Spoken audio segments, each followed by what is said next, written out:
Cette photographie a attiré l'attention de certains observateurs puisque déjà visuellement il semblait qu'il y ait des problèmes. Alors je dis bien semblait puisque moi j'attire l'attention des lecteurs sur le fait qu'il faut se méfier de ses yeux, il faut se méfier de ce qu'on croit voir sur la photographie, c'est pas toujours très simple. Mais cependant, cette photographie-là seule ou comparée aux photographies de toute la série, on se rend compte que les personnages qui ont quand même là visiblement sont éclairés par le devant, on croit même, si je vais agrandir là le visage du personnage principal, voilà, on croit deviner un coup de flash entre les deux yeux et un éclairage un peu cru par le devant. Bon. Et en fait, on se rend compte que ces personnages-là n'ont pas d'ombre sur le sol. Hein. C'est ce qui a attiré l'attention de ces observateurs-là. Et les ombres, en fait, je vais prendre cet autre personnage-là, je vais agrandir. Voilà, on voit la main et on voit une ombre qui est projetée à l'arrière, comme si, je dis bien comme si, en fait, le décor était une espèce de toile ou un décor en arrière-plan, ou tout simplement qu'on avait affaire à un photomontage. Bon, alors, je suis toujours très circonspect parce que il faut savoir que le trucage photographique est aussi empreint d'habitudes culturelles. Et on sait tout le crédit qu'on peut apporter à l'information nord-coréenne, certes, mais il faut savoir que ce que certains pays peuvent faire ne correspond pas à nos standards à nous, journalistiques ou culturels. Bon. Et que des fois, certaines choses sont faites, c'est pas nécessairement avec une volonté de tromper, de duper. Bon, là, je ne sais pas, mais en tout cas, on se dit que les Nord-Coréens, malgré tout ce qu'on peut leur reprocher, ne sont pas non plus que des idiots et que ces choses-là, ils les voient. Alors attention, ce genre de propagande, s'il s'agit de propagande, est d'abord destiné à la population nord-coréenne, beaucoup plus qu'aux occidentaux. Cette photographie, nous l'avons analysée sous toutes les coutures. On a ce premier filtre que nous avions vu tout à l'heure, qui est le filtre mosaïque, qui va donc analyser la façon dont l'appareil photo aurait pu fabriquer l'image. Bon. Et nous avons ce premier résultat et on voit bien assez rapidement qu'en fait on a plusieurs motifs. On a un motif qui est, je dirais, justement tout ce décor, hein, le sol et l'arrière-plan. Et puis on a les personnages qui sont dans un autre motif qui lui est très blanc. Hein, on voit parfaitement que les personnages, on dit qu'ils sont segmentés. Cette segmentation abusive est en effet suspecte, puisqu'on voit que le motif sur les personnages il est très lisse, et donc ça indiquerait, si on excluait toute idée comment dire, de volonté truquée, mais ça voudrait dire que l'appareil photo a fabriqué la photo en deux morceaux, avec deux morceaux d'image différents ou en faisant deux prises de vue différentes. Bon, ce qui, à ma connaissance, n'est pas possible, en tout cas dans ce contexte-là. Et si on passe cette vue en 3 dimensions, on se rend compte que on a, alors il faut remettre ça les choses dans l'ordre, on a ici les personnages, hein, alors il faut me faire confiance, on les voit, ils sont verticaux. On voit que ce qui est rose et bas, c'est le corps des personnages, et de façon très intéressante, c'est les pics qui sont ici. Pareil, il faut me faire confiance. Ce sont les visages des personnages. Donc là, on a à minima, si vous voulez, quand on voit ça, nous on sait qu'on a eu de la post-production très poussée.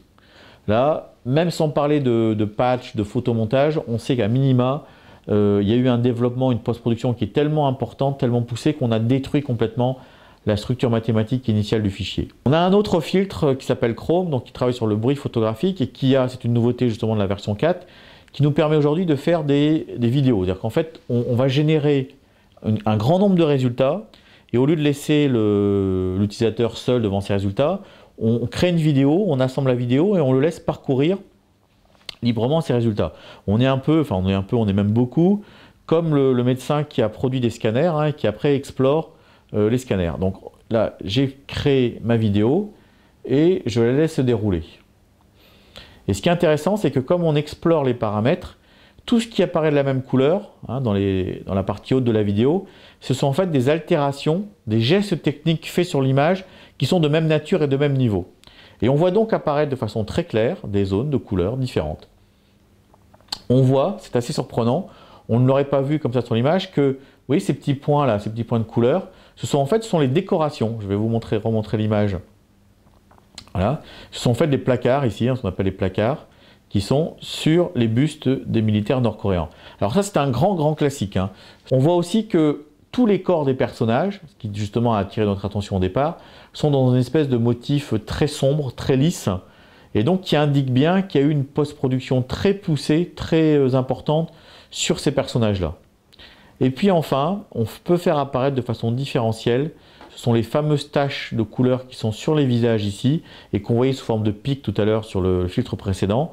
Ça veut dire que cette photographie-là, bien avant même de savoir s'il y a eu patch, pas patch, photomontage, on sait que tous les personnages ont subi des altérations profondes, les corps des personnages, que les visages de tous, mais surtout des trois qui sont, donc le leader nord-coréen en priorité, mais les deux comparses là, qui sont sur la gauche de l'image, les visages ont été post-traités de façon très importante, ainsi que leur décoration.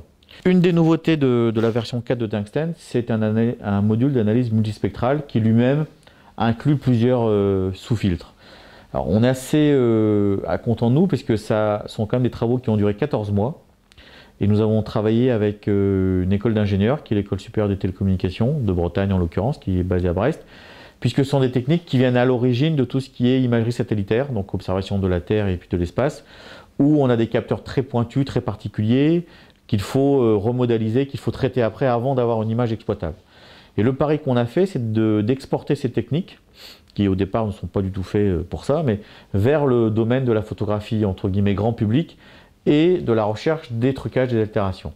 Donc ces filtres-là, je mets au pluriel, ou ce module multispectral, nous produit ce qu'on appelle une diversification, nous produit en fait une multitude d'images intermédiaires. Un double intérêt, c'est que d'une part, on peut dans certains cas analyser déjà directement sur ces images diversifiées certains résultats, mais ça nous permet de faire ce qu'on appelle de la préamplification. Ça veut dire qu'on va prendre ces images intermédiaires et on va les réutiliser dans Tungsten comme si c'était l'image source. Et on va voir que ces images intermédiaires nous permettent de révéler des choses qu'on ne voyait pas. Alors, un premier exemple, je vais prendre celle-ci. On voit apparaître là directement, et là c'est vraiment très précis, des taches. Vous voyez, je vais me limiter aux deux taches qui sont sur la gauche. C'est quoi? Je vais agrandir. Ce sont mes décorations de tout à l'heure que je voyais après un certain traitement. Là, l'avantage, c'est que l'analyse multispectrale me dit, en plus, vous voyez, on a parfaitement le motif des décorations, me disent précisément cette zone-là de l'image avec un détourage parfait des décorations a été en profondeur post-traitée. Puisqu'il faut savoir que, d'une part, l'analyse multispectrale permet de détecter des choses très fines dans les variations, mais quand elle les met en évidence, c'est on est certain que l'altération, la post-production a été très forte. Et puis on se rend compte aussi que, on le voit ici, il y a le haut des personnages, sont les têtes. Alors c'est un peu moins poussé, et c'est ça aussi qui est intéressant, c'est que l'analyse multispectrale me dit les traitements les plus forts, ça a été les décorations ici, et un petit peu moins poussé, les visages. Ce qui est aussi assez amusant, c'est que l'analyse multispectrale me produit des espèces de tissus, de surfaces qui sont un peu grisées. Alors si on zoome dessus, on se rendra compte quand même qu'à l'intérieur de ces motifs qui semblent gris, il y a des variations. Vous voyez, on les fait apparaître ici par différentiel.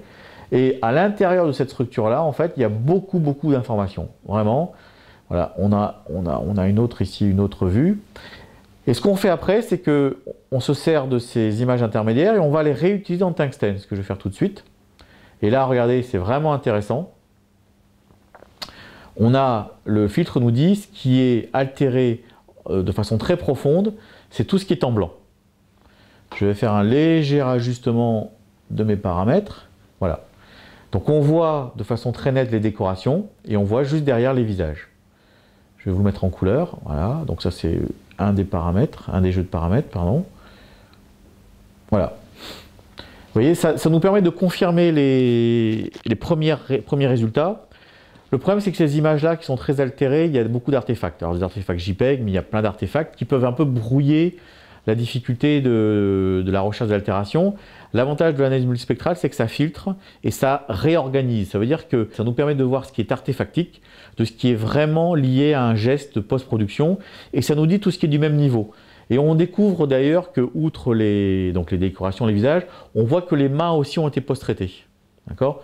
Je vous remonte la photo d'origine, c'est-à-dire que la partie qui est visible des corps ont été aussi post-traitées. Bon. Ce qu'on ne voyait pas du tout avec les autres filtres. Ce filtre-là, qui est différent, qui analyse l'image, les sorties multispectrales d'une autre façon, je vais vous agrandir, voilà, nous dit bien qu'il y a les visages et puis les décorations. À ce stade-là, ça pose quand même une question qui est de dire, est-ce que l'on arrive à montrer qu'on a affaire à un patch?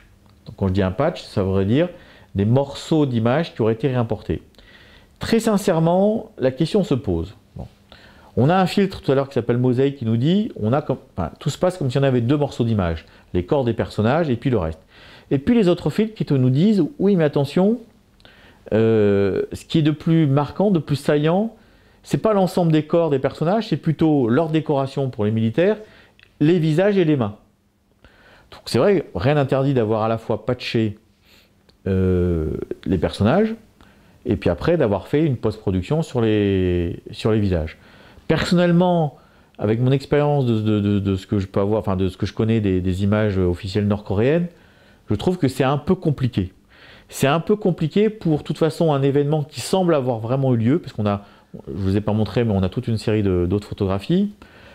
Je pense vraiment aujourd'hui, je me pose la question de savoir, je ne serais pas étonné qu'en fait il s'agissait bien d'une image, voilà, la scène a été authentique, on a pris les 5 personnes en train de marcher, et qu'on aurait en fait enlevé les ombres. Pourquoi? Je ne peux pas vous le dire, je ne peux pas l'affirmer.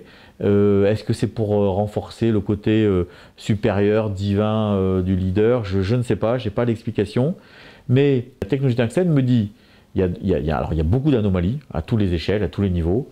En effet, il y a une suspicion très forte de photomontage, de patch, mais si on ramène ça à l'événement, au contexte, à l'importance de l'événement et à la production photographique générale nord-coréenne, moi je me demande si en fait, sincèrement, la photo n'était pas à l'origine tout à fait standard, banale, et qu'on n'aurait pas surdéveloppé, surpost-traité certains éléments visuels que sont les décorations, les visages, les mains, et en fait enlever les ombres. La question est ouverte. Bon, si demain on me dit, on a la preuve que cette photo était un montage, bon, je vous dirais oui, enfin, on ne serait pas surpris. Voilà le genre de choses qu'on sait faire aujourd'hui avec Tungsten, la version 4. Donc on a rajouté une base de données pour les signatures des appareils photo et des téléphones portables. On a amélioré certains filtres qui sont plus rapides, plus performants. Et puis on a surtout rajouté ce module d'analyse multispectrale qu'on va développer dans les futures versions qui arriveront en 2013. Pour toujours aller voir en fait des différences plus fines. Outre Tungsten qui nous occupe quand même pas mal de temps, on cherche toujours à développer des nouveaux filtres et de nouvelles capacités. On s'est associé, on va dire, avec un nouveau laboratoire pour la partie recherche scientifique, qui est l'École supérieure des télécommunications, qui est en Bretagne. Et ce qui est intéressant, c'est que Tungsten nous a permis de largement déborder, alors toujours en restant sur le problème de l'image, mais de déborder sur d'autres sujets, d'autres projets. On en a un très important qui concerne l'amélioration du format JPEG, par exemple. Parce que le format JPEG est déjà assez ancien, il est bien sûr, c'est le format majoritaire de par le monde, mais si vous voulez, sa conception mériterait d'être un peu toilettée, d'être dépoussiérée. Donc on est en train de concevoir une nouvelle façon de faire du JPEG pour que l'ensemble du public puisse continuer à utiliser ce format-là, mais avec des JPEG de meilleure qualité. C'est-à-dire une meilleure dynamique, des bruités si possible, et puis surtout qui aurait un poids plus faible, entre 30 et 50% plus léger, à qualité égale. Donc ça c'est un projet assez ambitieux, on est dessus. On a remporté dernièrement aussi une subvention très importante par l'Agence nationale de la recherche sur le problème du faux document numérique. Puisque de plus en plus, que ce soit par rapport à l'administration ou pour des aspects commerciaux, les documents sont numérisés et envoyés via le web. Donc la question se pose de l'authenticité et de la sincérité de ces documents. Comment identifier des documents qui auraient été scannés et falsifiés, et en particulier pour l'obtention de documents officiels comme que sont les visas ou les passeports. Et puis on a des projets où on cherche des partenaires qui sont des projets qui sont orientés vers la météorologie par exemple, puisqu'on s'est rendu compte qu'en traitant les photographies du ciel ou de certaines structures nuageuses, on arrivait à extraire dans l'information. Et ce qui est intéressant, c'est qu'il n'y a pas besoin de capteurs particuliers, je dirais des capteurs grand public permettent sur des photographies, même pas aériennes, donc des photos du ciel prises du sol, d'extraire dans l'information. Et ça nous a amené aussi sur un autre projet, alors ça peut paraître beaucoup, mais en fait tout ça sont des corollaires de tungstène, sur la détection de ce qu'on appelle nous les petits mobiles, et en particulier appliqués aux oiseaux. Il faut savoir que la menace, ce qu'on appelle la menace aviaire pour les aéroports et tout ce qui est circulation aérienne est un problème majeur. De mémoire, je crois que ça représente 1,3 milliard de dollars par an, entre les accidents, les retards, enfin toutes les difficultés sur les aéroports. Et on a un premier système qui permet de façon passive de détecter des mobiles qui passeraient devant un capteur du type aussi grand public, voilà, et de détecter que les oiseaux, enfin que les petits mobiles, a priori les oiseaux sur un aéroport. Voilà.